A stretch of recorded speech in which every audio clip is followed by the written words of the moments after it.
Bienvenue dans cette nouvelle session de codage. Donc Delphi, je continue sur le jeu de Memory qui a été commencé vendredi, histoire de le boucler, enfin de boucler les 2-3 trucs qui restent, hein, quelques optimisations et puis mettre en place sa publication. Je pense qu'on va faire un petit peu de Photoshop aussi, ou alors en tout cas un truc qui automatisera la création des images pour les icônes.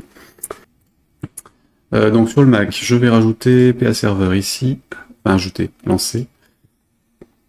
PA Server pour dialoguer avec l'IDE de Delphi, j'ai besoin de quoi d'autre?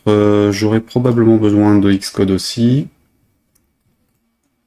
quand on fera le déploiement pour iOS, même si c'est un transporteur qui doit être utilisé désormais, mais moins pour la connexion des appareils, ça sera plus simple. Donc voilà pour le Mac. Normalement Windows devrait pas tarder à démarrer. Voilà, je me connecte. Enfin, s'il m'affiche la fenêtre de saisie. Gestionnaire de tâches, ça je vais pas le redémarrer aussi, je vais le lancer aussi. Et donc Delphi.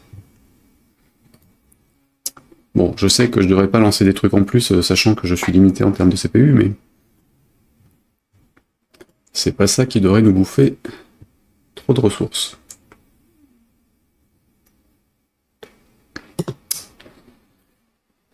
La la la la la la la.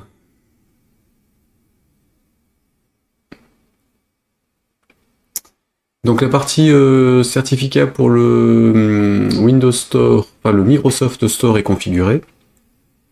Donc je devrais pouvoir faire un déploiement Windows pur. Donc 3264 directement en .msix, hein, le format de déploiement enfin, auto-installable dans une sandbox des programmes. Et là du coup il me manquait les paramètres pour Mac, pour pouvoir faire pareil. Et les partager sur Itch directement, ou éventuellement les repasser chez Apple. Voilà, je pense pas que je le... Quoique, je pourrais peut-être éventuellement le soumettre à Apple aussi, le programme, on verra bien tout à l'heure. Donc, revenir là-dessus, outils, options, je vais rouvrir le Notepad++ et aller chercher le fichier en question. De mes paramètres à copier-coller, donc dans téléchargement du Mac, ici, et donc c'est celui-ci. Alors, ça, en espérant que l'identifiant n'avait pas changé quand j'ai régénéré les certificats pour basculer sur l'autre machine, mais normalement c'est bon. Alors, outils, options, ensuite, déploiement, approvisionnement. Et donc là, c'est le pré-renseignement en fait, un global pour tous les projets qu'on ouvrirait. Du coup, évidemment, les certificats Mac, si on n'en a pas un par projet, comme les codes de signature développeur pour Windows, on les met en dur. Hein. Donc, installation, application, développeur, machin, tierce, oui. Application, c'est développeur, hein, certificat développeur, certificat installeur, donc ça c'est bon. Si vous les retrouvez pas, vous les avez dans le trousseau de clés normalement. Toc, toc.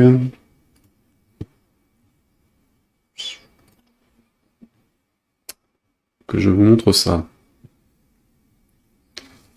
Bah voilà, donc quand vous êtes sur Mac, en fait, hein, dans mes certificats, quand c'est tout installé correctement depuis Xcode, vous ouvrez le truc qui s'appelle le trousseau de clés qui est dans les utilitaires, et vous avez normalement les identifiants des différents certificats installés, activables, et donc il y a juste à copier le nom du certificat dans Delphi. Hop, je peux sortir. Évidemment, il faut que ce soit compatible et valide hein, côté Mac. Donc en normal, j'ai pas de... Alors... Ah mince. Ah bah oui, alors du coup, je vais retourner dessus parce que j'ai pas copié celui-là. J'ai dit utilitaire et j'ai dit trousseau de clés. N'importe quoi. J'ai donc dit utilitaire et trousseau de clés. Qui ressemble à des clés. Et pas un truc noir avec des courbes dessus, Patrick. Qu'est-ce qu'il me demande sur celui-ci? Donc on était là. Alors normalement, le normal, normalement il sert pas, hein, c'est quand on envoie en développement. Donc third party, tierce partie, machin, c'est bon. Et donc le normal, il nous demande le certificat de développement Mac ou Apple, donc c'est le générique. Mac développeur, normalement c'est celui-ci. Ça devrait être bon. Hop, tabulation. Ensuite, ID développeur. Donc là, j'avais déjà mis mon user password associé. Et donc, il fallait que je copie ce qui me manquait. C'est-à-dire ce truc-là. le développeur ID application. Alors ça, ce sont des certificats qui sont générés avec une validité de 5 ans, même si on n'est plus, enfin, théoriquement, même si on n'est plus enregistré en tant que développeur chez Apple. Donc il nous faut un compte, et ça oui, mais on peut déployer nous-mêmes pour Mac sans avoir trop de contraintes derrière. Donc celui-là, il s'est remis à jour. Est-ce qu'il me l'affiche? Oui. Donc c'est bon, normal, il n'y a rien à mettre. Ensuite, Android. Donc par défaut, je n'ai pas de truc global, hein, c'est application par application. Donc magasin d'applications pour Windows 64, c'est bon. Et donc le normal pour Windows 64, pareil, il n'y a rien à mettre dessus. Et puis pour les Mac OS ARM, il faut refaire un coup. Donc là, ah bah oui, refaire un coup, mais du coup, il faut que je redapte tout puisque je ne les ai pas recopiés. Donc ça là, ça ici. Je sais bien qu'ils m'ont manqué. Ici, on est là, sachant qu'en plus, je vais devoir le déployer depuis le Mac, donc c'est normal. Donc ça, c'est bon. Et mon mot de passe, il est où?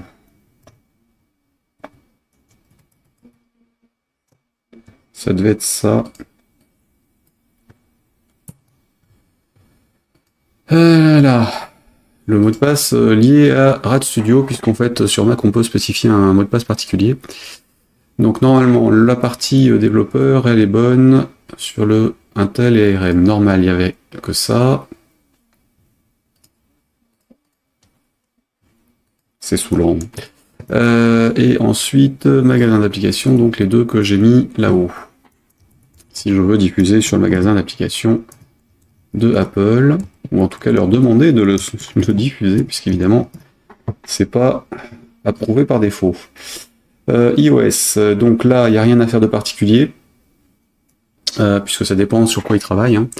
Et par contre, normalement, il devrait récupérer les infos, donc je suppose que là, il est connecté à la mauvaise machine par défaut pour Mac. Ici, j'ai rien, c'est normal. Et dans le Haddock, j'ai peut-être des trucs s'il me le trouve. Et donc, il n'est pas connecté sur le bon. Oui, alors par défaut, il était sur le Mac local. Donc, on va le connecter sur l'iMac. Oh, le Mac mini. Non, on va continuer à faire des tests en local. Donc, je vais quand même ajouter PA Server ici aussi. La bonne version. Et je peux sortir du trousseau de clés, puisque tout est paramétré correctement, a priori. Donc on est sur iMac, c'est bon, et donc si je retourne dans approvisionnement ici, je change, normalement magasin d'application, il doit me trouver des trucs. Enfin, il devrait me trouver des trucs, puisque j'ai des choses publiées chez Apple. Le problème c'est qu'il là il interroge Xcode en fait, donc il lance des trucs en local sur le Mac.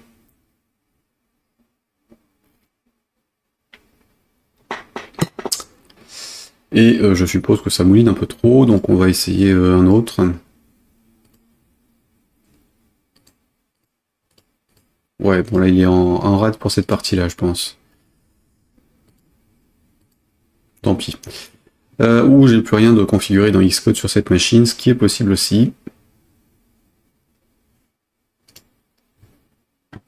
Puisque de toute façon, il ne peut plus être utilisé pour déployer quoi que ce soit, puisque la version de l'OS est trop ancienne et Xcode aussi.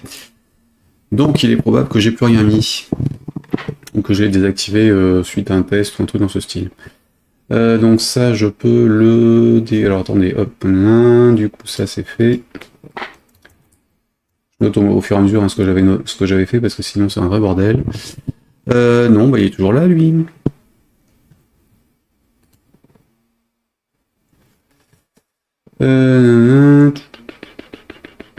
Ça c'est bon, et donc là, on est dessus.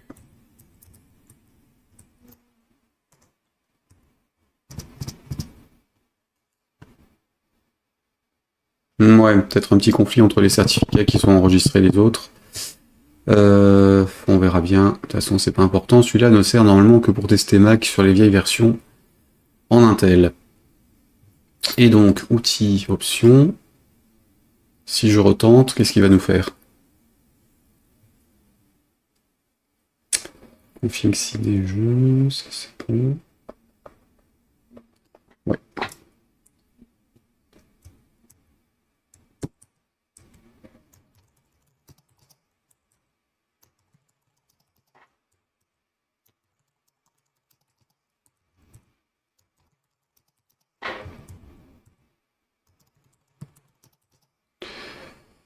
Ok, donc ça je peux fermer. Alors, je disais, donc si je retente un développeur application en iOS, qu'est-ce qu'il nous trouve?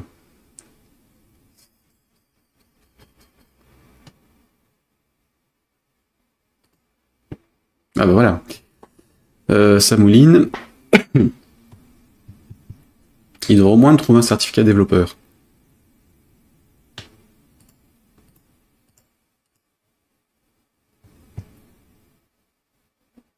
Sauf si le mot de passe que j'ai saisi... bah non, là il n'y a pas besoin du mot de passe, il doit se débrouiller tout seul.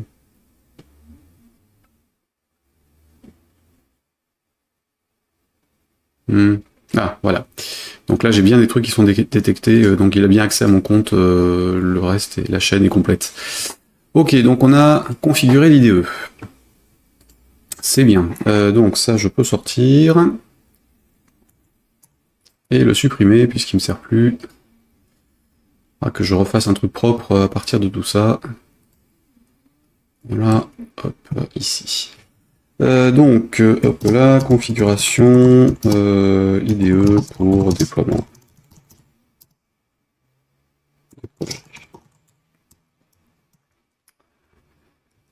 Memory.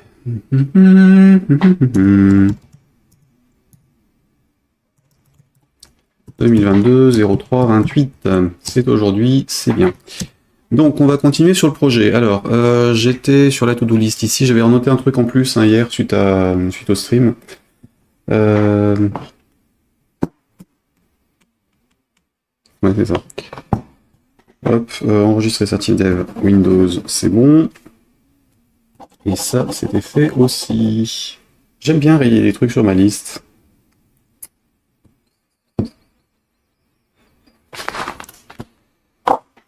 Sauf que j'ai toujours trop de trucs dans les listes. Bon, alors, sur l'écran de fin de challenge, machin, donc on a les boutons de partage, du coup j'ai récupéré 2 images, alors on va les rapatrier tout de suite. Donc finalement j'ai récupéré les SVG, hein. Je suis allé les récupérer ce matin ou hier, je sais plus. C'est quoi ça? Oui. Je suis allé récupérer le 28 à 16. Aujourd'hui donc, pas ce matin. Complètement déphasé, je vous dis. Ici, matériel, design-icons.com. Et donc les deux trucs de partage, en fait, le partage à la mode iOS et puis le partage à la mode Android. Parce qu'effectivement, on les retrouve partout, donc tant qu'à faire... Alors il n'arrive pas à les ouvrir évidemment, mais on s'en fout, on récupérera le source en fait du truc.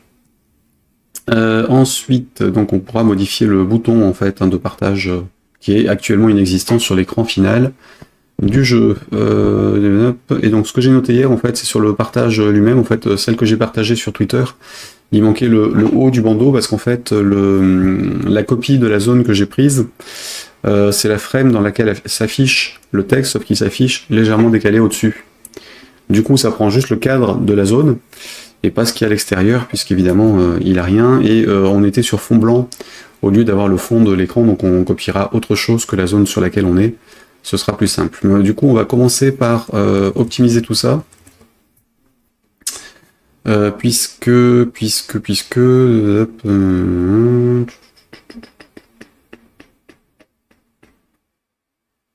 Oui. Donc nos histoires d'images, en fait, hein, alors juste pour ceux qui seraient là et qui n'auraient pas vu les sessions précédentes, j'ai quand même lancé le jeu une fois. Du coup, on est sur un memory de base. Hein, donc le classique, on affiche les cartes à l'écran, on part de dos. Le joueur doit trouver les paires correspondantes aux images qu'il retourne. On a 2 modes de jeu, un jeu classique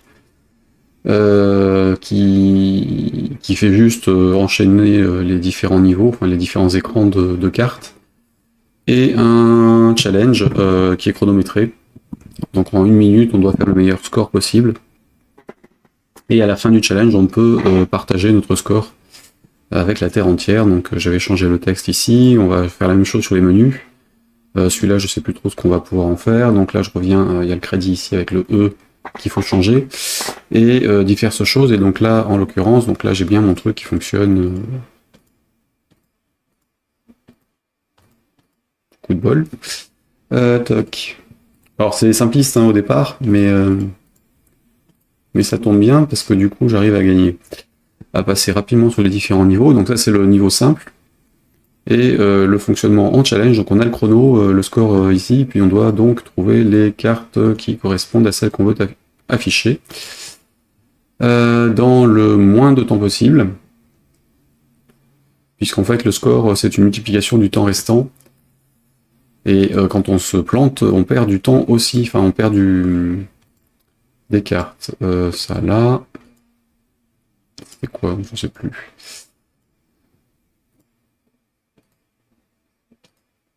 Ah, je sais plus où j'en suis. Ça c'est là, ça c'est là. Alors, évidemment, il me faudrait un cheat mode pour pouvoir tester ça facilement quand je suis là. C'est pas la même. Et évidemment,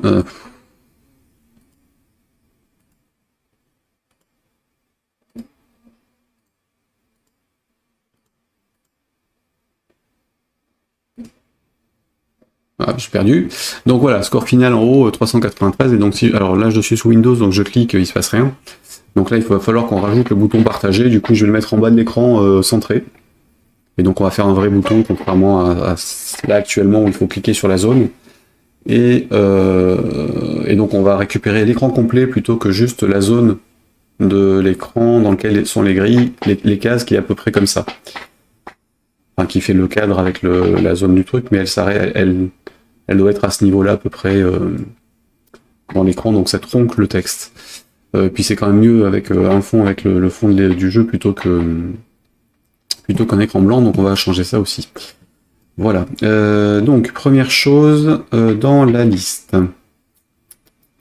Alors optimisation, donc là on avait fait samedi.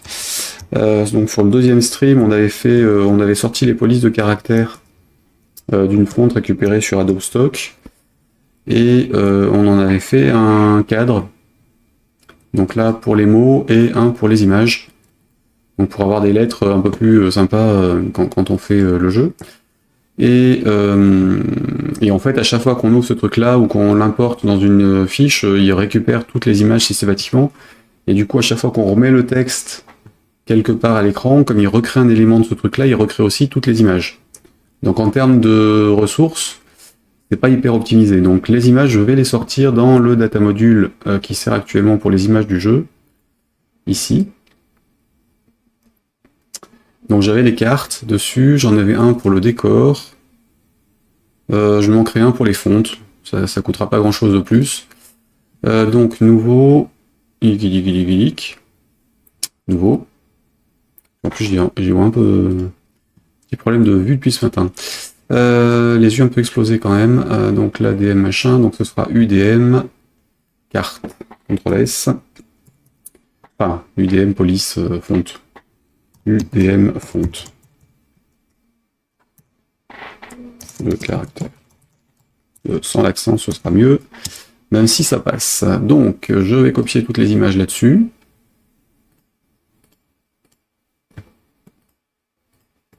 CTRL X. CTRL V. Et pareil sur celui-ci. CTRL X. CTRL V. Donc là, toutes les images sont dans ces listes d'images, dans le même fichier que normalement je n'ai plus aucune raison d'ouvrir. Donc je vais l'enregistrer, je vais lui donner un nom quand même, donc on est sur DM font de caractère. Pareil, sans l'accent, ce sera toujours plus facile.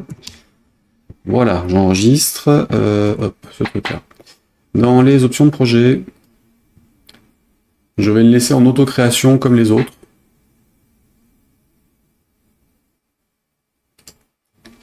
Et je vais le foutre au-dessus comme les images du décor, du jeu, et c'était tout. 1, 2, 3, 1, 2, 3, c'est bien ça. Voilà, donc ils sont tous les trois en création dès le départ, et puis il y a la fiche principale derrière qui se crée, et qui fait ce qu'elle a à faire. Donc ça, je le dégage. Maintenant, évidemment, mon code ici, il est planté parce qu'il accède à des listes d'images qui n'existent pas. Donc appel du data module que je viens de créer. Fonte. Ah, d'ailleurs, les autres, je les ai mis IMG décor, IMG jeu. Bon, ça change pas grand chose. Donc dans l'implémentation, et donc là on n'est plus sur ça, mais on est sur ça.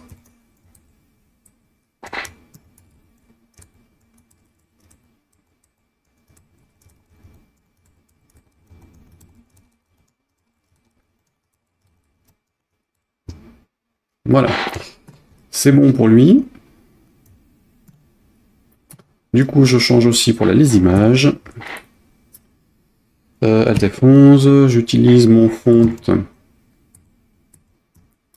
dans l'implémentation et je change le image nombre et image nombre en dessous. Et avec les chiffres et le moins, CTRL D, CTRL S. Normalement, si j'exécute le programme, ça doit toujours fonctionner correctement et m'afficher ce que je cherche.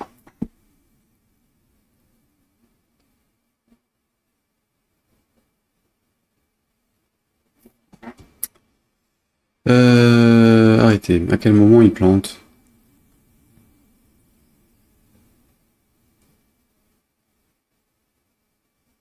Dans le T-frame de l'accueil.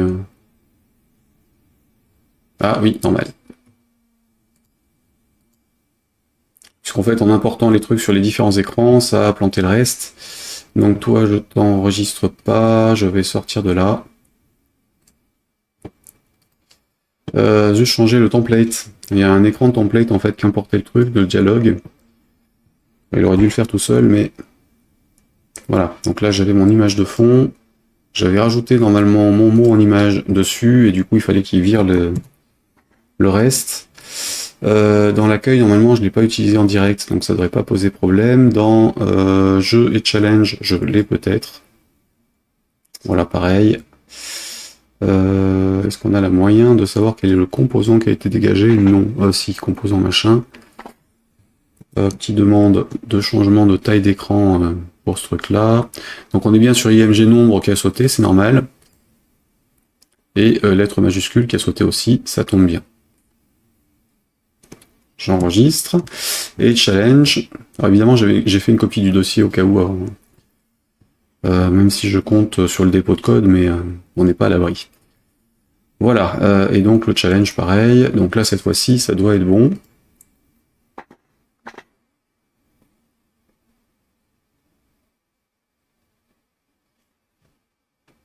Donc, quitter fonctionne.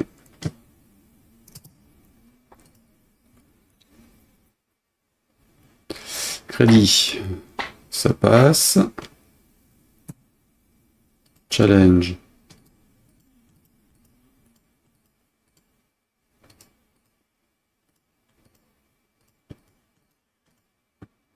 Ok, on fait bien les changements d'écran, jouer.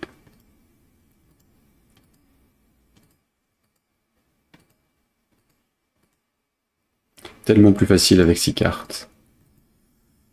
Tac, tac, tac, tac, tac, et tac. Ok. Donc c'est bon, ça a été